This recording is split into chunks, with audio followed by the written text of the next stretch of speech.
Hello everyone, good morning all of you. Welcome back on my YouTube channel. So आज हम बात करेंगे class 8 के chapter number 3 synthetic fibre and plastic के बारे में। इससे पहले वाली वीडियो में हमने सिंथेटिक फाइबर के बारे में डिस्कस किया था और इस वीडियो में हम डिस्कस करेंगे प्लास्टिक्स के बारे में।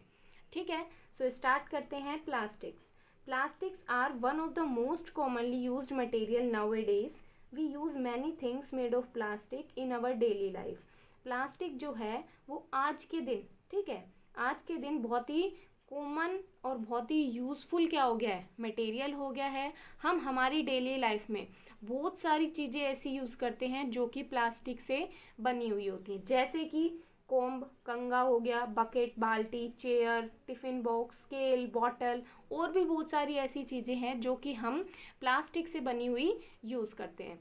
A plastic material is a synthetic or semi-synthetic organic solid that can be molded. Plastic material जो है वो कैसा है, सिंथेटिक और सेमी सिंथेटिक है, मतलब कि मानव द्वारा ही क्या है, बनाया गया है। एक ऑर्गेनिक सॉलिड फॉर्म है जिसको हम किसी भी शेप में क्या कर सकते हैं, चेंज कर सकते हैं। Plastics are typically organic compound but they often contain other substances. Plastic जो है वो एक ऑर्गेनिक कंपाउंड है लेकिन इसके अंदर बहुत से अलग अलग सब्सटेंसेस भी क्या हैं, प्रेजेंट हैं। They are most commonly derived from petrochemicals, और ये हमें कहाँ से मिलता है, पेट्रोकेमिकल से मिलता है। ठीक है, इसके बाद है plastic materials display unique property as compared to other material and have contributed greatly to our everyday life. Plastics are used in housing, automobiles, aircraft, packaging, electronics, recreation items and medical implants.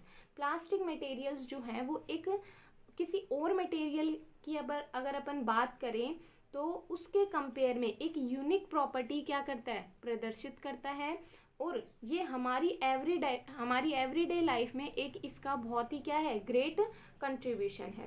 Plastic जो है वो housing में, घरों में, automobiles, aircraft, packaging, कोई भी सामान है उसको पैक करना है, प्लास्टिक की पॉलीथीन हम यूज़ करते हैं। इलेक्ट्रॉनिक्स, रिक्रिएशन आइटम्स में, ठीक है, इलेक्ट्रॉनिक जो आइटम्स होते हैं उनके अंदर हम प्लास्टिक का यूज़ करते हैं। जो मेडिकल इम्प्लीमेंट्स हैं, मेडिकल से रिलेटेड जो भी सामान बनते हैं उसके अंदर हम प्लास्टिक का यूज़ करते हैं। ठीक है, तो प्लास्टिक जो है वो हमारी एवरीडे लाइफ में क्या हो रहा है, ज़्यादा से ज़्यादा यूज़ हो रहा है। Let's discuss some properties of plastic. अब हम यहाँ पे कुछ इंपॉर्टेंट प्रॉपर्टीज़ हैं प्लास्टिक की, उसके बारे में डिस्कस करेंगे, जिसमें से सबसे फर्स्ट प्रॉपर्टी है प्लास्टिक्स आर नॉन रिएक्टिव। मतलब कि प्लास्टिक जो है वो किसी के साथ भी क्या नहीं करता है, रिएक्ट नहीं करता है। Plastic do not react with water और अदर केमिकल्स। प्लास्टिक जो है ना तो वो पानी के साथ रिएक्ट करता है और ना ही किसी केमिकल के साथ रिएक्ट करता है। दस दे डू नॉट कोरोड, इसीलिए इसके ऊपर क्या नहीं लगती है, जंग नहीं लगती है। ड्यू टू दिस रीजन, इसी कारण से plastic are use to store different kind of material. इसके ऊपर जंग नहीं लगती है, ये किसी और केमिकल से रिएक्ट नहीं करता है, इसी कारण से प्लास्टिक के अंदर हम बहुत ही अलग अलग तरीके के जो मटेरियल्स हैं उनको स्टोर करके रख सकते हैं। फॉर एग्जाम्पल, जैसे कि मैनी केमिकल कंपाउंड्स, बहुत सारे केमिकल कंपाउंड्स होते हैं जैसे कि फिनोप्थेलीन, सोडियम हाइड्रोक्साइड, इनको हम प्लास्टिक जार में क्या करके रखते हैं, स्टोर करके रखते हैं। पिकल्स जो है, अचार जो है, उनको भी हम प्लास्टिक जार में क्या करके रखते हैं, स्टोर करके रखते हैं। उसके बाद है plastics are light and weight. पहली प्रॉपर्टी हमने क्या पढ़ी, प्लास्टिक आर नॉन रिएक्टिव, मतलब प्लास्टिक जो है वो किसी के साथ भी रिएक्ट नहीं करता है। दूसरी प्रॉपर्टी है plastics are light and strong, मतलब प्लास्टिक जो है बहुत ही हल्का होता है और बहुत ही मजबूत होता है। It is one of the most important property of plastic due to which it can be used for various process purpose. ये जो है एक बहुत ही इम्पॉर्टेंट प्रॉपर्टी है प्लास्टिक की, जिसके कारण इसको हम अलग अलग पर्पस के लिए क्या करते हैं, यूज़ करते हैं। It is light in weight, ये वजन में बहुत ही हल्का होता है। So it can be easily carried from one place to another. इसी प्रॉपर्टी, जो इसके हल्के होने की प्रॉपर्टी जो है, जो इसकी लाइट होने की प्रॉपर्टी है, इसी प्रॉपर्टी के कारण हम इसको एक जगह से दूसरी जगह तक आसानी से ले जा ला सकते हैं। ठीक है, objects made of plastic are strong, thus they do not break easily. Due to this property plastic are long lasting. अब प्लास्टिक की जो दूसरी प्रॉपर्टी है, जो प्लास्टिक क्या होते हैं, स्ट्रॉन्ग होते हैं, मजबूत होते हैं, और इसकी इसी प्रॉपर्टी के कारण ये आसानी से क्या नहीं होते हैं, ब्रेक नहीं होते हैं, टूटते नहीं हैं, और इसकी इसी प्रॉपर्टी के कारण प्लास्टिक जो है क्या है, लॉन्ग लास्टिंग है, मतलब कि बहुत ही लंबे समय तक चलते हैं। ठीक है, तो हमने अभी तक दो प्रॉपर्टी पढ़ी। एक तो प्लास्टिक्स क्या है, नॉन रिएक्टिव है, किसी के साथ भी क्या नहीं करते हैं, रिएक्ट नहीं करते हैं। दूसरा हमने पढ़ा प्लास्टिक क्या है, बहुत ही हल्के हैं और बहुत ही स्ट्रॉन्ग है, मजबूत है। ठीक है, plastics are light and strong. Plastic can be easily moulded in different shapes. Plastic जो है उनको हम आसानी से अलग अलग शेप्स में क्या कर सकते हैं, चेंज कर सकते हैं, बदल सकते हैं। Plastics are cheaper than other materials used for the same purpose, due to which it become the first choice of most of the people. Plastic जो है वो किसी और मटेरियल के कंपेयर में क्या है, बहुत ही सस्ता है। अगर हम एक ही पर्पस के लिए दो तरीके के मटेरियल देख रहे हैं, एक तो मान लो कांच की बोतल देख रहे हैं, एक प्लास्टिक की बोतल देख रहे हैं, तो प्लास्टिक की बोतल जो है वो क्या होगी, सस्ती मिलेगी। पर्पस क्या है, दोनों का एक ही है, लेकिन प्लास्टिक की बोतल क्या मिलेगी, सस्ती मिलेगी। और इसी के कारण जो अधिकतर जो लोग हैं उनकी फर्स्ट चॉइस क्या है, प्लास्टिक है। उसके बाद इसकी थर्ड प्रॉपर्टी है, plastics are bad conductor of heat. Plastic जो है वो क्या है, हीट का एक बैड कंडक्टर है। Plastics allow very little or not heat to pass through them. Plastic जो है वो बहुत ही कम, या फिर हम बोल सकें बिल्कुल भी हीट पास नहीं करता है। Hence they are use to make handles of electric irons, heating pans etcetera. ठीक है, और इसी कारण इसकी इस प्रॉपर्टी के कारण हम इसको जो हैंडल्स होते हैं इलेक्ट्रिक आयरन, जो फ्राई पैन वगैरह होते हैं, ठीक है, हीटिंग पैन्स जो होते हैं, उनके हैंडल बनाने में क्या करते हैं, हम इसका यूज़ करते हैं। ठीक है, इसके बाद है plastics are poor conductor of electricity. Plastic जो है वो इलेक्ट्रिसिटी का भी क्या है, पुअर कंडक्टर है। Plastic do not allow electric current to pass through them.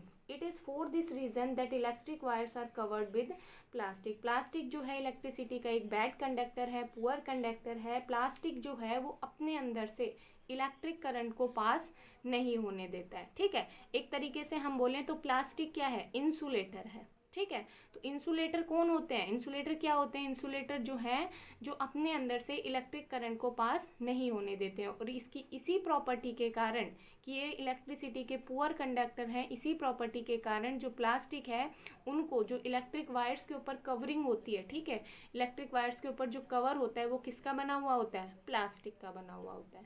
ठीक है, तो हमने चार प्रॉपर्टी डिस्कस की। पहली कौन सी, plastic are non reactive. Plastic जो है वो किसी भी वाटर के साथ या फिर किसी भी केमिकल के साथ रिएक्ट नहीं करता है। उसके बाद दूसरी प्रॉपर्टी पढ़ी, plastic are light and strong. Plastic जो है बहुत ही हल्का होता है, इसीलिए हम इसको एक जगह से दूसरी जगह आसानी से ले जा ला सकते हैं।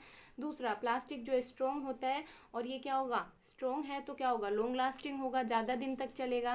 प्लास्टिक जो है उसको हम किसी भी शेप में क्या कर सकते हैं, चेंज कर सकते हैं हीट प्रोवाइड करके। प्लास्टिक जो है वो किसी अदर मटेरियल से क्या होता है, सस्ता होता है, इसीलिए आजकल पीपल्स जो लोग हैं उनकी क्या हो गई है, फर्स्ट चॉइस हो गई है प्लास्टिक। प्लास्टिक जो है इसकी थर्ड प्रॉपर्टी हमने पढ़ी, plastic are bad conductor of heat. Plastic जो है हीट का क्या है, बैड कंडक्टर है।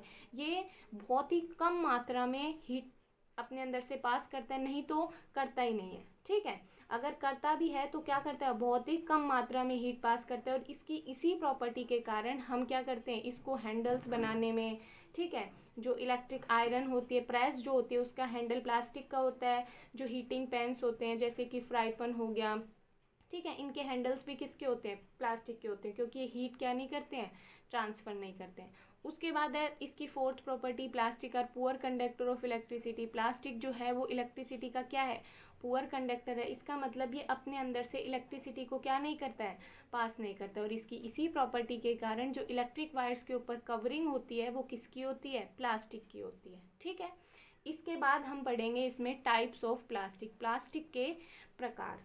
Plastic can B broadly classified into two types, thermoplastic and thermosetting plastic. Plastic जो है उसको दो तरीके से क्या किया गया है, क्लासीफाई किया गया है, एक तो थर्मोप्लास्टिक और दूसरा थर्मोसेटिंग प्लास्टिक। सबसे पहले है थर्मोप्लास्टिक। थर्मोप्लास्टिक क्या होता है, the plastic which get soft and deformed when heated are called thermoplastic. Thermoplastic वो प्लास्टिक होते हैं जिनको हीट करने पर, जिनको हीट प्रोवाइड करने पर वो बहुत ही सॉफ्ट हो जाते हैं और अपनी शेप क्या कर लेते हैं, चेंज कर लेते हैं। वो ऐसे प्लास्टिक को हम क्या कहते हैं, थर्मोप्लास्टिक कहते हैं। They can be remoulded as many times as required. अगर हम इनको लगातार हीट प्रोवाइड करते रहें तो हम इनको कितनी भी बार इनकी शेप क्या कर सकते हैं, चेंज कर सकते हैं। हमने एक बार को क्या कर सकते हैं, चेंज कर सकते हैं और वो हीट मिलने पर क्या हो जाते हैं, सॉफ्ट हो जाते हैं। पॉलीथीन, पॉलीस्टीरीन एंड पीवीसी, ये क्या है, थर्मोप्लास्टिक के कुछ एग्जाम्पल्स हैं। Some uses of thermoplastic are as follow. अब हम कुछ थर्मोप्लास्टिक के कुछ यूजेस के बारे में देखेंगे। Polythene is used for making plastic bags, containers for storing water and oil, pipes for transporting water. Polythene जो है वो प्लास्टिक बैग बनाने में यूज़ आती है, वाटर स्टोर करने के लिए जो कंटेनर्स बनते हैं उसके अंदर यूज़ आती है, ठीक है, वाटर और ऑयल को स्टोर करने में, और वाटर को ट्रांसपोर्ट करने में, मतलब वाटर को एक जगह से दूसरी जगह ले जाने में जो पाइप्स बनते हैं वो बनाने में यूज़ आता है। उसके बाद है पॉलीवाइनाइल क्लोराइड, पीवीसी, ठीक है, ये यूज आता है जो फ्लोर टाइल्स होती हैं, शू सोल्स होती हैं, shoes, pipes, rain quotes, bags, ये सब बनाने में पीवीसी, पॉलीवाइनाइल क्लोराइड काम आता है, ठीक है। इसके बाद दूसरा जो टाइप है प्लास्टिक का वो है थर्मोसेटिंग प्लास्टिक। ये क्या होते हैं, the plastic which do not get deformed on heating even at high temperature are called thermosetting plastic. Thermosetting plastic वो प्लास्टिक होते हैं जिनको एक बहुत ही ज़्यादा एक हाई टेम्परेचर पे अगर हम उसको हीट प्रोवाइड करें तो भी वो अपनी शेप चेंज नहीं करते हैं, तो ऐसे प्लास्टिक को हम क्या बोलते हैं, थर्मोसेटिंग प्लास्टिक बोलते हैं, ठीक है। These plastic harden on heating and hence they can not be reshaped repeatedly. ये प्लास्टिक जो हैं अगर हम इनको जितना हीट करेंगे उतना ही क्या होते जाएंगे, हार्ड होते जाएंगे, और ये अपनी शेप को बार बार क्या नहीं करते हैं, चेंज नहीं करते हैं। Bakelite and melamine are the common example of thermosetting plastic. Thermosetting plastic के जो दो कॉमन एग्जाम्पल हैं वो हैं बेकेलाइट और melamine. Some uses of thermoplastic are as follow. Teflon is used for making non-stick cookwares and as corrosion proof coating in chemical industry। जो Teflon है, thermosetting plastic जो है टेफ्लॉन, वो क्या काम आता है, नॉन स्टिक जो कुकवेयर्स होते हैं, ठीक है, और कोरिजन प्रूफ कॉटिंग जो केमिकल इंडस्ट्रीज़ में कॉटिंग की जाती है, कोरिजन प्रूफ जिसके ऊपर क्या नहीं लगती है, जंग नहीं लगती है, और नॉन स्टिक जो कुकवेयर्स होते हैं वो बनाने में क्या काम आता है, टेफ्लॉन काम आता है। उसके बाद बेकेलाइट क्या काम आता है, electric switches, plugs, table top laminates, combs, fountain pens, ये सब बनाने में किसका काम आता है, बेकेलाइट। उसके बाद है मेलेमाइन। मेलेमाइन क्या काम आता है, use to making unbreakable dinner wares, जो अनब्रेकेबल डिनर वेयर्स आते हैं, ठीक है, और जो डेकोरेटिव ऑब्जेक्ट्स आते हैं वो बनाने में किसका काम आता है, मेलेमाइन का काम आता है। इसके बाद हमने अभी देखो दो तरीके के प्लास्टिक के टाइप्स पढ़े, एक तो थर्मोसेटिंग और एक थर्मोप्लास्टिक। अब इसके अंदर हम इसको एक टेबल के द्वारा समझते हैं, थर्मोप्लास्टिक और थर्मोसेटिंग प्लास्टिक। थर्मोप्लास्टिक कौन से प्लास्टिक होते हैं जो कि अपनी शेप को कितनी बार क्या कर सकते हैं, चेंज कर सकते हैं, और थर्मोसेटिक प्लास्टिक जो होते हैं जो अपनी शेप को चेंज नहीं करते हैं हीट प्रोवाइड करने पर भी। थर्मोप्लास्टिक जो हैं उनको हीट प्रोवाइड करने पर वो सॉफ्ट हो जाते हैं और अपनी शेप चेंज कर लेते हैं, लेकिन थर्मोसेटिंग प्लास्टिक जो है उनको हीट प्रोवाइड करने पर वो ना तो पिघलते हैं और ना ही अपनी शेप चेंज करते हैं और ना ही सॉफ्ट होते हैं, ठीक है। थर्मोप्लास्टिक के एग्जाम्पल देखें तो पीवीसी और पॉलीथीन, और थर्मोसेटिंग प्लास्टिक के एग्जाम्पल है मेलामाइन और बेकेलाइट। इसके बाद है plastic and the environment. Plastic are an integral part of our life but have several disadvantages. Plastic जो है वो हमारी लाइफ का एक बहुत ही इंपॉर्टेंट, बहुत ही नेसेसरी पार्ट है, लेकिन इसके कुछ क्या हैं, डिसएडवांटेजेस भी हैं। Plastic are durable and take a very long time to degrade. Let us discuss some of the disadvantages associated with plastic. Plastic जो है वो क्या है, ड्यूरेबल है, टिकाऊ तो है, बहुत लंबे समय तक चलता है, लेकिन ये डिग्रेड होने में भी क्या लेता है, बहुत ही ज़्यादा समय लेता है। तो अब हम इसके कुछ डिसएडवांटेजेस के बारे में क्या करते हैं, डिस्कस करते हैं, जिसमें से सबसे फर्स्ट है plastics are non biodegradable. Plastic जो है वो क्या है, नॉन बायोडिग्रेडेबल है। नॉन बायोडिग्रेडेबल का मतलब है कि आसानी से क्या नहीं होते हैं, डिकम्पोज नहीं होते हैं। डिकम्पोज होने के लिए इनको क्या चाहिए, बहुत ही लंबा समय चाहिए। हैंस डू नॉट डीके और रॉट बाई नेचुरल प्रोसेस, और ये नेचुरल प्रोसेस से रॉट होने के लिए, डीके होने के लिए क्या चाहिए, इनको बहुत ही लंबा समय चाहिए। देयरफॉर प्लास्टिक वेस्ट को सॉइल पोल्यूशन, और प्लास्टिक वेस्ट से क्या होता है, सॉइल पोल्यूशन होता है।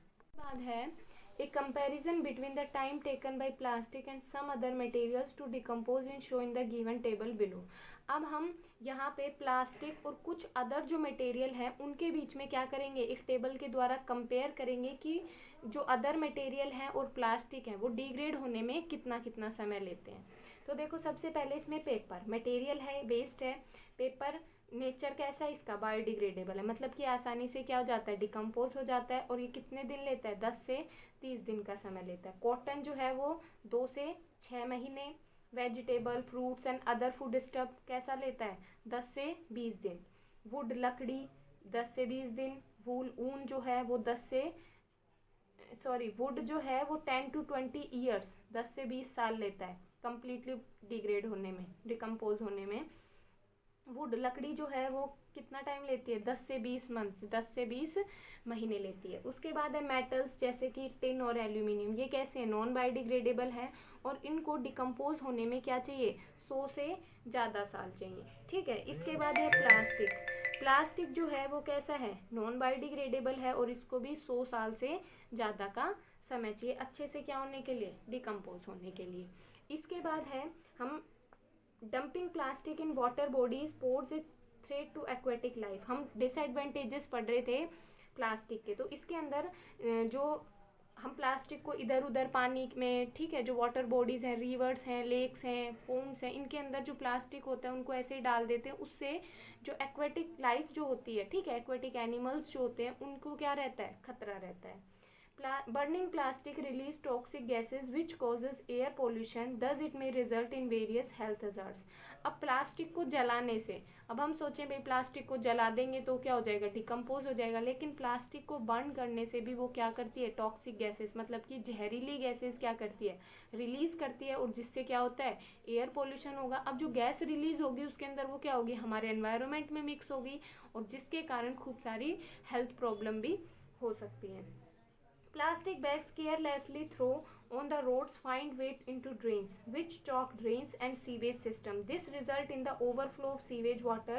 The stagnant water becomes a breeding ground for mosquitoes that causes disease like malaria. अब प्लास्टिक जो बैग्स हैं, प्लास्टिक पॉलीथीन्स जो हैं, ठीक है, उनको हम इधर उधर क्या कर देते हैं, रोड पे डाल देते हैं, जिससे क्या हो जाता है कि जो ड्रेन्स होती हैं, नालियाँ जो होती हैं वो क्या हो जाती हैं, जमा हो जाती हैं, जो सीवेज सिस्टम है वो जमा हो जाता है, और पानी क्या हो जाता है, ओवरफ्लो होता है। ठीक है, पानी क्या हो जाता है, नालियों से बाहर निकलने लग जाता है, और जिससे क्या होता है, पानी इकट्ठा होगा कहीं पे ग्राउंड पे, और वहाँ पे क्या होंगे, मॉस्किटोज, ये सब क्या होंगे, जनरेट होंगे, मॉस्किटो मच्छर पैदा होंगे, और जिससे क्या होंगी, मलेरिया जैसी बीमारियाँ होंगी। उसके बाद है plastic bags thrown and garbage with food in them are sometimes consumed by animals like cows. This may choke their respiratory system and lead to death of animals। कई बार क्या होता है कि हम प्लास्टिक जो बैग्स होते हैं, पॉलीथीन होते हैं, उनके अंदर खाना डाल के क्या कर देते हैं, रोड के ऊपर इधर उधर डाल देते हैं, और वो जो है जैसे कि रोड पे जो घूमती रहती है काउज, जो गाय होती हैं, उनके द्वारा क्या होता है, वो कंज्यूम कर लिया जाता है, खा लिया जाता है, और वो क्या हो जाता है, उनके रेस्पिरेटरी सिस्टम में क्या हो जाता है, चोक हो जाता है, जमा हो जाता है, और जिसके कारण एनिमल्स की क्या हो जाती है, डेथ हो जाती है। और डेथ हो जाती है। अगर हमें खाना डालना ही है तो क्या करना है, उस प्लास्टिक जो बैग है उसको, उसके अंदर से खाने को रिमूव करना है पहले, ठीक है, उसके बाद हमें डालना है वो खाना, ताकि अगर कोई एनिमल उसको खाए तो प्लास्टिक बैग क्या हो, उसके अंदर ना जाए। If plastic remain in the soil for a long time, they block the seepage of rainwater through the soil, causing problem in recharging the groundwater। यदि प्लास्टिक को हम ज़मीन के अंदर डालते हैं एक लंबे समय तक, यदि वो ज़मीन के अंदर रहता है, तो वो जो रिसाव होता है पानी का, जो सीपेज होता है, रिसाव जो होता है पानी का, बारिश के पानी का, वो क्या कर देता है, ब्लॉक कर देता है, जिसके कारण पानी क्या नहीं होता है, रिसता नहीं है, और जिससे कि वाटर की भी क्या आ जाती है, प्रॉब्लम आ जाती है। Use of recycled plastic bags to keep food items in them is also harmful for health. अब हम यदि प्लास्टिक बैग का दोबारा से रिसाइकल करके उसको यूज़ करें, उसके अंदर फूड आइटम डालें, तो भी वो क्या होता है, हमारी हेल्थ के लिए हार्मफुल होता है। ठीक है, इसके बाद है way to reduce plastic pollution. अब हम कुछ तरीकों के बारे में पढ़ेंगे, कुछ वेज पढ़ेंगे जिससे कि हम प्लास्टिक पोल्यूशन को क्या कर सकते हैं, रिड्यूस कर सकते हैं, कम कर सकते हैं। The best way to reduce pollution caused by plastic is to recycle them, although it is very costly process। जो सबसे बेस्ट तरीका है प्लास्टिक को कम करने का वो क्या है, हमें उसको क्या करना पड़ेगा, रिसाइकल करना पड़ेगा, जो कि एक बहुत ही कॉस्टली प्रोसेस है, महंगी प्रोसेस है। यूज जूट क्लॉथ और paper bag instead of plastic bag when you go for shopping. हमें क्या करना चाहिए, जब भी हम शॉपिंग पे जाएं तो हमें जूट का, कपड़े का या फिर पेपर का बैग यूज़ करना चाहिए। Reuse plastic bags and containers for other purpose instead of throwing them. हमें जो है प्लास्टिक बैग्स जो है, प्लास्टिक कंटेनर जो है, उनको वापस से किसी उनको फेंकने की बजाय हमें उनको धो करके अच्छे से साफ कर करके दोबारा से क्या करना चाहिए, यूज़ करना चाहिए कोई और पर्पस के लिए। Try to buy products that have less plastic packaging. हमें कोशिश करनी चाहिए कि हम जो भी प्रोडक्ट खरीदें उसके अंदर प्लास्टिक की जो पैकिंग है वो क्या होनी चाहिए, कम से कम होनी चाहिए। Dispose of plastic bags properly. हमें जो है प्लास्टिक बैग्स को अच्छे से क्या करना है, नष्ट करना है। The municipal corporation has made available green bins for collecting biodegradable waste and blue bins for collecting non biodegradable waste like plastics. अब जो हमारे म्यूनसिपल कॉर्पोरेशन है उसने हमारे लिए दो तरीके के जो बिन हैं, डस्टबिन जिसको हम बोल सकते हैं, वो अवेलेबल कर रखे हैं, तो ब्लू बिन और एक ग्रीन बिन। अब जो ब्लू बिन है वो तो किसके लिए है, नॉन बायोडिग्रेडेबल वेस्ट के लिए है, और ग्रीन बिन जो है वो किसके लिए है, बायोडिग्रेडेबल वेस्ट के। नॉन बायोडिग्रेडेबल वेस्ट ब्लू बिन में हम वो बैग्स जैसे कि प्लास्टिक डाल सकते हैं जो कि डिकम्पोज नहीं होता है आसानी से, और ग्रीन बिन के अंदर हम कैसा वेस्ट डालेंगे, बायोडिग्रेडेबल वेस्ट डालेंगे, जो कि कुछ ही दिनों में क्या हो जाता है, डिकम्पोज हो जाता है। उसके बाद है रिमेंबर द 4R फॉर्मूला। हमें 4R फॉर्मूला क्या करना है, याद रखना है। 4R फॉर्मूला क्या है, reduce, reuse, recycle and recover. 4R फॉर्मूले में क्या आते हैं, reduce, reuse, recycle and recover, and follow it to minimise the damage caused by the plastic to the environment. और इसको फॉलो करने से हम जो प्लास्टिक हमारे एनवायरनमेंट को डैमेज करता जा रहा है उसको क्या करना है, कम करना है। Each one of us should take up the responsibility to keep public places clean and free from plastic. हमें प्रत्येक इंसान को ये एक रेस्पॉन्सिबिलिटी लेनी चाहिए अपने ऊपर कि हम हमारे जो पब्लिक प्लेसेस हैं उनको साफ़ सुथरा रखें और प्लास्टिक से क्या रखें, फ्री रखें। ठीक है, सो ये चैप्टर जो सिंथेटिक फाइबर एंड प्लास्टिक है वो आपका कंप्लीट हो गया है। इससे नेक्स्ट वीडियो में हम नेक्स्ट चैप्टर डिस्कस करेंगे। Thank you.